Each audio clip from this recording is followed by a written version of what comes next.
Remember her? The girl whose books you carried, the heartbeat drove around in the old jalopy? Sure you do.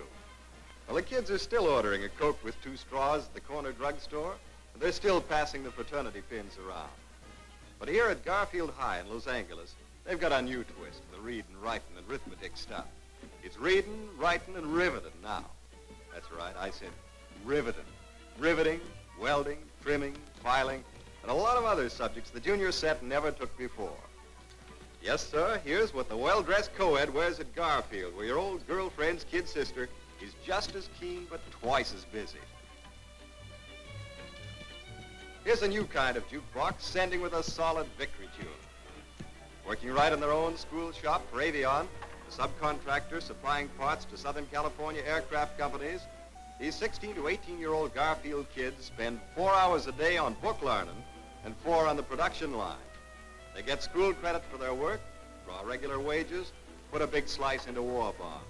And the school insists they keep up their grades, too. This double duty doesn't faze them a bit. So far, they've breezed right through. Here's a new style jitterbug. The day of the big football game, the game of games, day of days, there wasn't an absentee in the lot. Brother, that's patriotism. The old rah-rah stuff is nowhere for the duration. These hepcats are too busy with the rivet gun. The stuff they turn out must pass all government requirements, and does. Avion and Army Air Forces inspectors can't praise their work on these nacelle doors for Douglas planes too highly. And here at Lockheed Aircraft, they're trying another youth power plan. Boy power this time. Cooperating with the Board of Education, Lockheed has taken the lead in hiring high school boys on a part-time basis. They used to tinker with jalopies, but working on jigs this size takes them right out of the tinker class. They're big time now, helping out on one of the hot planes of the war, the Lockheed Lightning. Small fry? Sure. But don't let anybody tell you these youngsters aren't doing a man-sized job. Working side by side with older men who treat them like one of themselves, they're on the beam with the lowest absentee lateness record of any group in the plant. Foremen rate them on a par with old-timers. They learn fast, at a stiff pace, keep it up.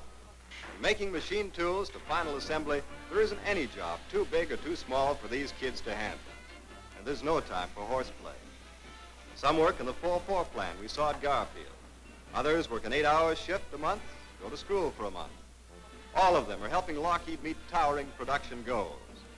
There are millions of boys all over the country able and anxious to roll up their sleeves, and other communities are investigating the Los Angeles plan. Here's what the boys think about it. This is mighty good training, but the most important part is, well, it's helping to win the war, even if it is only a little bit. I'm from Texas. I'm going to be a Navy flyer just as soon as they'll take me. But until then, I can take my crack at the Nazis and Japs this way. I help a woman with a herd of 30 Toggenburg goats. Airplanes are important, but so are goats. People who need goat's milk come from miles around. And if the goats aren't milked, these sick people will have a hard time. Goat's milk has a smaller curd than cow's milk and is therefore more easily digested. So I guess I'm helping people on both jobs. Those Lockheed Lightnings carry with them the hopes and dreams of the American kids who helped put them in the sky.